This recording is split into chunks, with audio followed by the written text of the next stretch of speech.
জাহাঙ্গীরনগর বিশ্ববিদ্যালয়ের কামাল উদ্দিন হল থেকে যুক্ত রয়েছেন সহকর্মী তাজনুর ইসলাম। আমরা সরাসরি জানবো সেখানে সবশেষ পরিস্থিতিগুলো কি। তাজনুর, একটু জানতে চাই যে সেখানে আসলে ভোট গ্রহণের যে প্রক্রিয়া 9টার মধ্যে শুরু হওয়ার কথা সেটি শুরু হয়েছে কিনা এবং সেখানে কি পরিস্থিতি আপনি দেখছেন?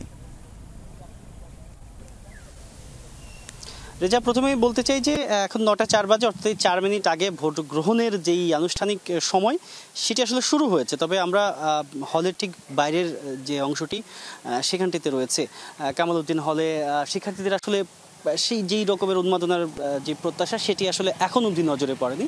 তবে আমরা বেশ কয়েকজনের সঙ্গে কথা বলেছি, তারা আসলে প্রস্তুতি নিচ্ছেন, যেহেতু এই হলেরই তারা আবাসিক শিক্ষার্থী, এই হলেই তারা ভোট দিবেন। টিভি রুমে মূলত ভোটের ব্যবস্থা করা হয়েছে। আমরা প্রভোস্টের সঙ্গেও কথা বলেছি, সব মিলিয়ে নিরাপত্তা ব্যবস্থা, ভোট গ্রহণের যে আনুষ্ঠানিকতা, বুথ স্থাপন, যেই সার্বিক যে কার্যক্রম সেটি তারা খুব সকালবেলাতেই সম্পন্ন করেছিল।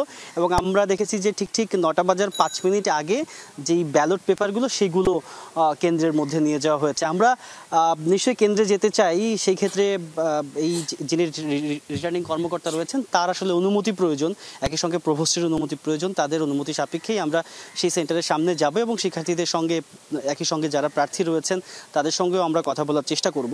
তখন গিয়ে হয়তো ভোটের সার্বিক যে পরিবেশ কিংবা পরিস্থিতি সেই বিষয়গুলো সম্পর্কে জানতে পারবো। তবে এই কামাল উদ্দিন হলে আসার আগেই আমরা কয়েকজন শিক্ষার্থীর সঙ্গে কথা বলছিলাম, বিশেষ করে ছাত্র শিবির মনোনীত প্যানেলের কয়েকজন প্রার্থী, তাদের সঙ্গে আমার কথা হচ্ছিল। তারা যেমনটি বলছিলেন যে গতকাল রাত থেকেই আসলে ভোট নিয়ে নানান রকমের গুঞ্জন, নানা রকমের কথাবার্তা শুরু হয়েছে, কিন্তু তারা আসলে এখন পর্যন্ত আশাবাদী যে খুব দারুণ একটি ভোট হবে। এবং যারা কিনা এখানে প্রার্থিতা করছে মোট 177 জন, সেই 177 জন প্রার্থী আসলে তাদের জায়গা থেকে খুব আত্মবিশ্বাসী যে শিক্ষার্থীদের সঙ্গে তাদের যেই আগাগোড়া যে সম্পর্ক, সেই সম্পর্কের জায়গাটি যেমন ঠিক রয়েছে। আজকে সেই ভোটাধিকার প্রয়োগের মাধ্যমে শিক্ষার্থীরা তাদেরকেই আসলে বেছে নেবেন। তবে একটি বিষয় শিক্ষার্থীদের তরফ থেকে খুব পরিষ্কার করে বলা হচ্ছে যে যারাই নির্বাচনে এই ভোটের মাধ্যমে জিতে আসবেন তারা আসলে শিক্ষার্থীদের হয়ে কথা বলবেন, কাজ করবেন, সেই প্রত্যাশার কথাটুকু জানিয়েছেন জাহাঙ্গীরনগর বিশ্ববিদ্যালয়ের শিক্ষার্থীরা। রেজা।